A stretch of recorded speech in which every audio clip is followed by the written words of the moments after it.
வணக்கம் நண்பர்களே. நேற்று நம்ம நிஃப்டியை பற்றி ஒரு ஷார்ட் வீடியோ போட்டிருந்தோம். அதில் வந்து பார்த்தீங்கன்னா இந்த ட்ரெண்ட் லைனை, அதாவது இந்த ப்ளூ கலர் ட்ரெண்ட் லைனை வந்து பிரேக் அவுட் பண்ணால் அடுத்த ட்ரெண்ட் லைன் வந்து இந்த இருக்குது க்ரீனு. அதை சொல்லியிருந்தால் கரெக்டாக அன்றைக்கி அந்த ப்ளூ கலர் ட்ரெண்ட் லைன் வந்து ஒரு கேப் அப்பில் பிரேக் அவுட் ஆகி அடுத்த ரெசிடென்சி இந்த பார்த்தீங்கன்னா 25,600 டச் பண்ணி அங்கே நிற்கிது. பார்க்கலாம் ஃபர்தர் டேஸ் எப்படி நாளைக்கு தீபாவளி கழிச்சுலாம் எப்படி இருக்குன்னு பார்க்கலாம் மார்க்கெட்டு. இன்றைக்கி ஆட்டோ இண்டெக்ஸ் நல்ல ஒரு மூவ் கொடுத்துருக்கு. அதுக்கப்புறம் பார்த்தீங்கன்னா ஓரளவுக்கு எல்லா இண்டெக்ஸ் இன்றைக்கி நல்ல ஒரு மூவ் கொடுத்துருக்கு.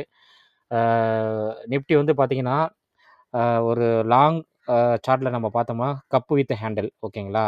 இந்த தெரியும் உங்களுக்கு, நான் வரைகிறேன் பாருங்கள். கப்பு வித் ஹேண்டில் இந்த இருக்குது. இது ஒரு கப்பு மாதிரிக்கு வரும். இந்த வர பார்த்தீங்களா, கப்பு மாதிரிக்கு வந்து கரெக்டாக வரைய முடியல.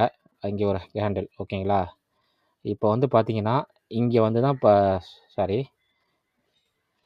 இப்போ வந்து நிஃப்டி பார்த்தீங்கன்னா கரெக்டாக அந்த கேண்டில்னு சொல்லுவோம்ல, அந்த இதில் டச் பண்ணி தான் நிற்கிது, ஓகேங்களா? இது பிரேக் அவுட் ஆனிச்சுன்னா நல்ல ஒரு லைஃப் டைம் ஹை போகும் நிஃப்டி. பார்க்கலாம் நிஃப்டி எப்படி பெர்ஃபார்மன்ஸ் பண்ணுதுன்னு. இன்றைக்கி என்னோடய போர்ட்ஃபோலியோலாம் அந்தளவுக்கு பெர்ஃபார்மன்ஸ் இல்லை. ஏன்னா வந்து பார்த்திங்கன்னா ஸ்மால் கேப் மிட் கேப்லாம் வந்து அந்தளவுக்கு ஒரு நல்ல ஒரு மூவ் கிடையாது.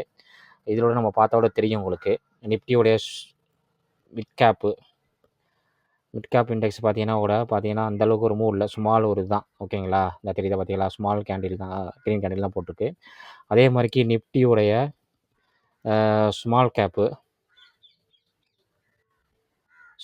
பார்த்தீங்கன்னா அது கூட 250 ஸ்மால் கேப் இதுவும் பார்த்தீங்கன்னா இங்கே பாருங்கள் திலா அந்தளவுக்கு ஒரு மூவ் கிடையாது. அதனால் வந்து போர்ட்ஃபோலியோ வந்து அதிகமாக வந்து பார்த்திங்கன்னா நிஃப்டி ஸ்டாக் வந்து அதிகமாக யாரும் வச்சுருக்க மாட்டாங்க. ஸ்மால் கேப் மிட் கேப் தான் வச்சுருப்பாங்க. அதனால் என்னோடய போர்ட்ஃபோலியோ அந்தளவுக்கு ஏறல. பார்க்கலாம். இன்னொரு வீடியோவில் நம்ம சந்திக்கலாம். நன்றி மக்களே. ஷேர் பண்ணுங்கள், இதை லைக் பண்ணுங்கள்.